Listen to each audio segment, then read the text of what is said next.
गोय chamber of commerce ह्या गोयच्या उद्देजक संघटनेनं अर्थसंकल्पाचें स्वागत केलां.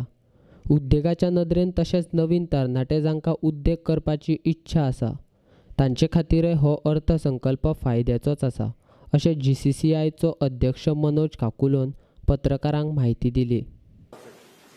Prima facie, what I would like to say on behalf of industry is that we wholeheartedly welcome this budget. The amount of money which is earmarked for infrastructure, 100 lakh crores in 5 years, I think that shows the way, because that is what is going to create jobs in the country. So 100 lakh crores in 5 years is something which is going to drive the economy of the country in the next 5 years, which is a very, very, very positive sign. Similarly, there are a lot of things which are told, which are for the first time, like there is a PPP, public-private partnership in railways. Now, the amount of work which needs to be done in railways, only government could not do on its own.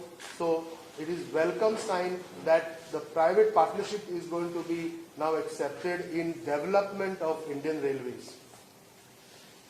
As far as real estate is concerned, there is a mention of a model tenancy law, because still a lot of real estate in the country is basically tenanted.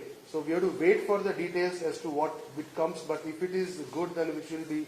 If the model law which comes, if it is good, then it is going to help both the lessee as well as the lessor. Electric vehicles. Electric vehicles has been talked about for a very, very long time. For the first time, there is a clarity that there is a huge amount of incentives which are announced for electric vehicles. Whether it is for manufacture of electric vehicles, the manufacturers will get rebate, the buyers will get rebate in the interest they pay, they are going to get tax rebate on that, and there is going to be a huge subsidy which is going to be available for putting up plants.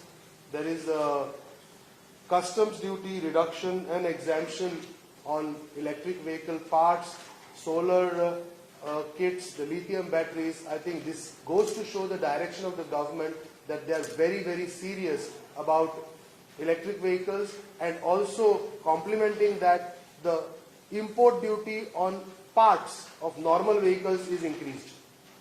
So it is going to be a double whammy that the country be sure that this is a serious business that the government is talking about. From Goa's perspective, there are a couple of things.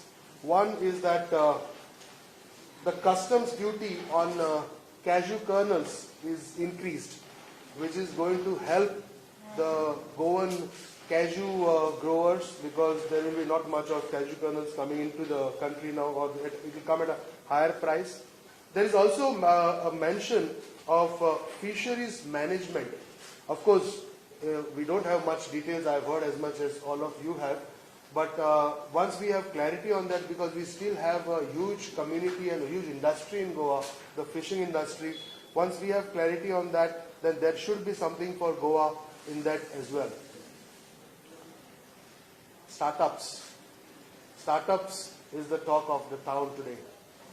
And the amount of time which was spent by our Honorable Finance Minister on startups, whether it was in the part A of the budget speech or part B, it goes to show the seriousness of the government in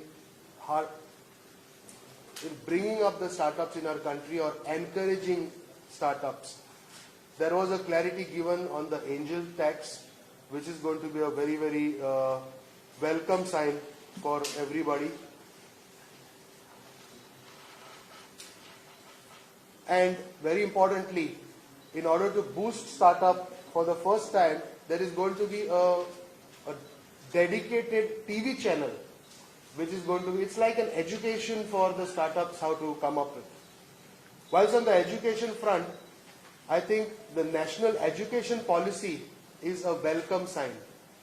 And for the first time, we are seeing that India is going to be marketed as an education hub, inviting international students to come to India, which will basically, through this Study in India program for foreign students, And there are, as what is promised by the finance minister, as proposed by the finance minister, there are going to be major changes in the education policy where the thrust is going to be on research and innovation, and because our syllabus is as it is quite backdated, and there's going to be work on that. Lastly, I would like to sum up by saying that the amount of funding which is going to be infused, the recapitalization of banks, the PSU, the public sector banks, to the extent of 70,000 crores will bring a lot of money into the system. Today, the trade and the industry was starved because getting funds from the banks was not easy. With capital infusion of 70,000 crores which is going to be coming up, I think this is going to ease out the finance sector, and there will be a lot of money which will be available for industries to borrow.